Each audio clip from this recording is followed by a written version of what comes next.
और सेक्रेटरी उनसे कहती है कि आपको कितने पैसे चाहिए, तो वो लोग 2 लाख मांगते हैं। तो चिंग यहाँ पर आकर सेक्रेटरी को पैसे देने के लिए मना करती है और कहती है कि ये लोग और भी बहाने से आके और पैसे मांगेंगे। चिंग की मॉम कहती है कि अगर हमें पैसे नहीं मिलेंगे तो मैं तुम्हारी वीडियोस को रिपोर्टर को दे दूंगी। तो चिंग कहती है कि आप लोग को क्या लगता है कि ये जो मैं बॉस की कार से उतर रही हूँ इसमें कुछ दिख रहा है? इससे ऐसा कुछ पता नहीं लगता कि मेरा और बॉस का ऐसा कुछ है, और इसके लिए आप लोग 2 लाख नहीं मांग सकते।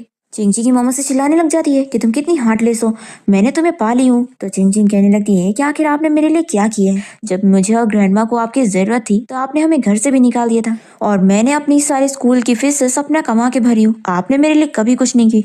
और फिर जब से मैं पैसे कमाने लगी तो आपने अपनी मॉम होने का गिल्ट ट्रिप यूज करके मुझसे पैसे लिए, और सिर्फ एक नहीं बल्कि कई बार।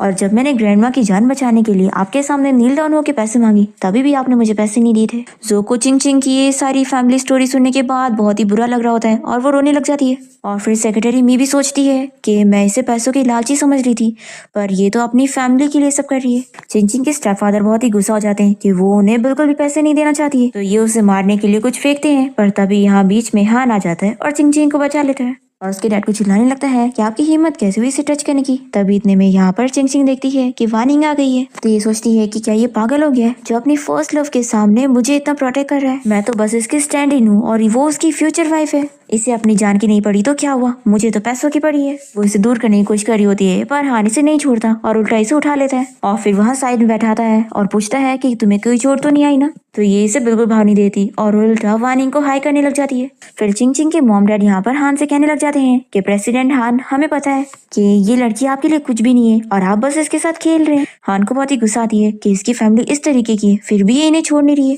ये अपनी सेक्रेटरी को ऑर्डर देता है कि इन दोनों को पुलिस स्टेशन लेकर जाओ। फिर गार्ड्स उन लोग को पकड़ के लेके जा रहे होते हैं। तो वार्निंग कहती है कि हान, आखिर तुम एक आउटसाइडर लड़की के पर्सनल मैटर में क्यों इन्वॉल्व हो रहे हो? तो हान कह देता है कि चिंग कोई आउटसाइडर नहीं है, उसके सारे मैटर मेरे मैटर है। तो चिंग सोचती है कि क्या कर रहा है, अपने फर्स्ट लव के सामने मेरी इतनी साइड ले रहा है, फिर तो वो मुझसे कितना गुस्सा हो गई होगी।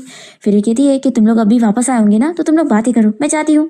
तो हानिस करो। तो हानि से रोकर कहता है कि तुम्हें किसने यहाँ से जाने के लिए बोला। फिर वार्निंग से कह देता है कि मुझे अभी चिंग से कुछ बात करनी है, तो मेरा ड्राइवर तुम्हें घर छोड़ देगा। फिर वो गुस्से में यहाँ से चली जाती है और चिंग से कहती है कि तुम क्या कर रहे हो, जाओ उससे जाकर बात करो, मेरे से नहीं। तो हान चिंग से पूछता है कि क्या तुम स्टूपिड हो, तुम्हारा ये हाल हो चुका है और तुम्हें अभी भी दूसरों की पड़ी है। चिंग शॉक होकर पूछती है कि क्या तुम मेरी फिक्र कर रहे हो। ये कह रहा है कि जब तुम प्रॉब्लम में पड़ गई थी तो तुमने मुझे कॉल करके क्यों नहीं बताई। तो ये सोचती है कि अच्छा, ये एक डोमिनेटरी सीईओ है और मैंने इसे हेल्प के लिए नहीं बोली, इसलिए इसे बुरा लग रहा है। मैं तो डरी गई थी कि इसे मुझसे प्यार हो गया। फिर वो इसे कहने लगती है कि तुम फिक्र मत करो, मैं तुमसे बात करने ही वाली थी। तभी जल्दी से इसे हक कर लेता है।